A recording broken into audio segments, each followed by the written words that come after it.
ইয়াৰ পিছত সৰ্বসাধাৰণৰ আহৰা খাতুন সন্মুখৰ কাৰণে আহৰা আহ্বান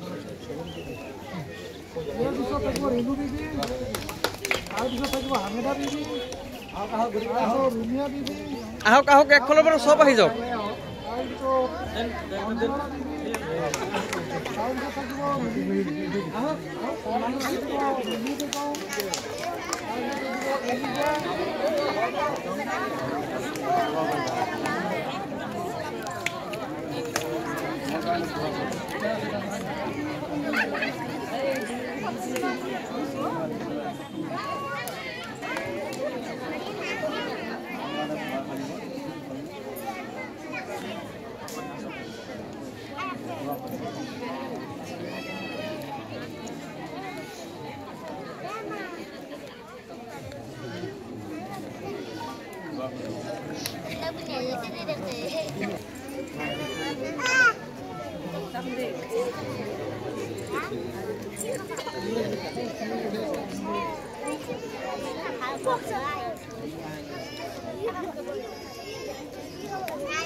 হ'ব আমাৰ ফালে সেনেকুৱা নাই